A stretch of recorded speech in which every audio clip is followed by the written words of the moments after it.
Eastern Cemetery, St. Thomas, where family, friends, co-workers, community well-wishers are all here making their final farewell to Ms. Keoner Tanisha Barron, a name that will live in Virgin Islanders' memory forever, as she was murdered in the parking lot of Home Depot in an act which is senseless and which everyone wish could have been prevented. On behalf of the Home Depot and the entire family, I would like to extend our deepest condolences to the family. Keoner was a very special lady to us within the store. She was very active within the store. She started to work with us in the Home Depot in 2018. And she worked at the Pro Desk department. At the time, Keoner was just taking care of customers and having fun. And then one day she came to me and she said, Destin, actually she said, Mr. Thompson, I want to learn to drive the forklifts. I said, you sure? And she said, yes. So I let it slide for about a week and she came back to me again. She said, Destin, you remember, Mr. Thompson, I need to drive the forklifts. So I set her up with one of my forklift drivers, and within 2 weeks, she had her forklift license. Wow. She was loading customers just like any one of the males associate that I have in the store. She did anything that you asked her to do.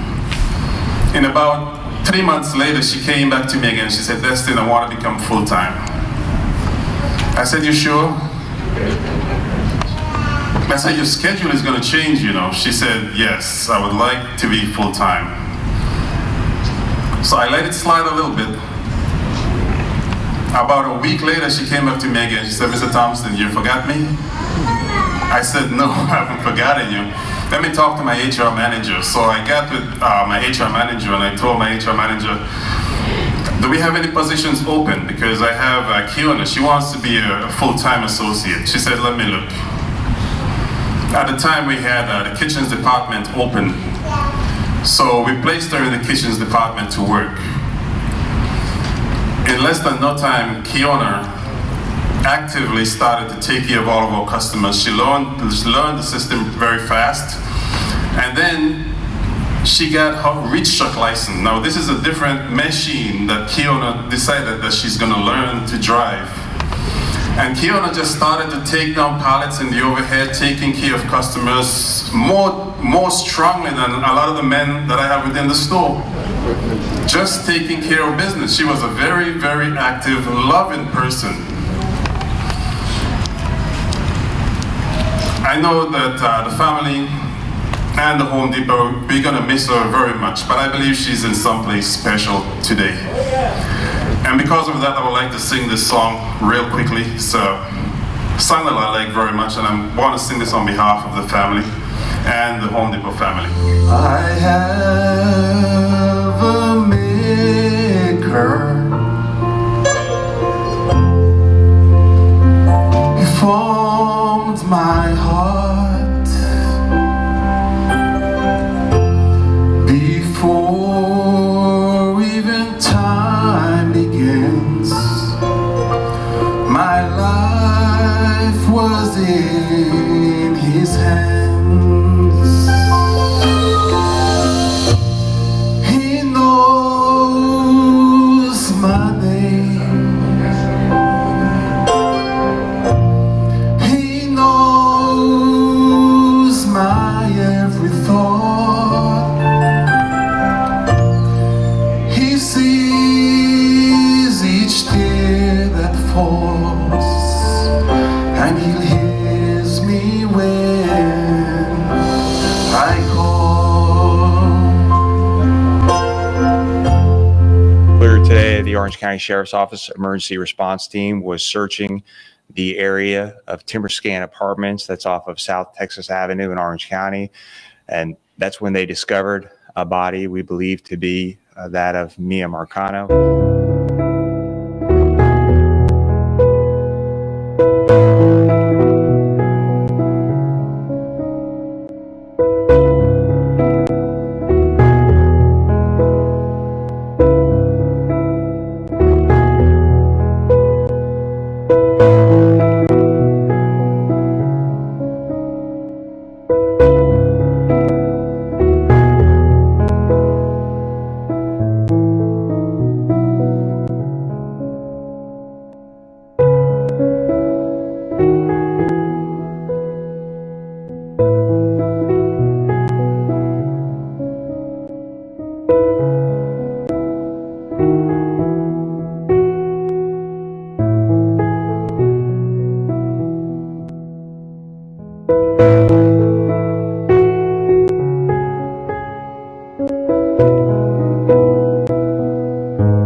as a community, as a sheriff, as a father, obviously we are grieving the loss of Miya.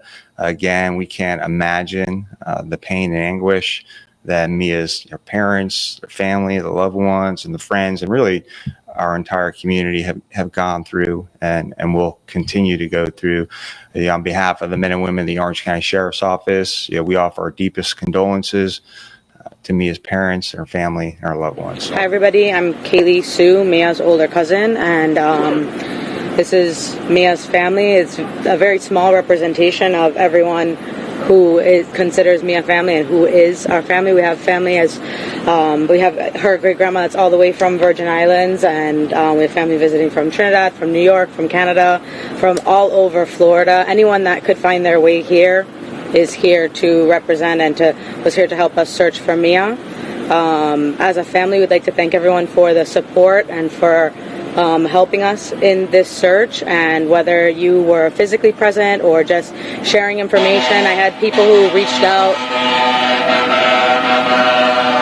that were not in the area but knew the area better than we do. We're not from Orlando. They would reach out with little tips, and I heard this, and have you checked here? All of that was greatly appreciated, and now we're just focused on making sure that we get justice for Miya. Good evening. I'm Gerald Washington. I'm the family attorney. First of all, on behalf of the family, we would just like to thank the entire community for coming forward in this very unified effort. This has been an extremely difficult time for the family, as you can imagine. As we discuss, death is something that is very difficult. But what makes death even more difficult is when it's death that could have been prevented. And in this situation, this was a preventable death. And this is what makes it very difficult for the family. We've had the opportunity to talk to young girls who are college students, young girls who are tenants at the Art and Villas apartment. And people are living in fear, because what happened to Miya could have easily happened to one of them. And it's very awful that we have a complex that did not take the proper precautions to assure that this young lady was safe. When her parents allowed her to stay in that apartment complex, she was staying there because we thought this was one of the best. The families thought that this was a complex that you can live in and feel protected. And now we're learning so many different things. We're learning that there weren't even security cameras in a number of places at this complex. So again, there is a lot of frustration, but there is just simply no way that this young man should have had access.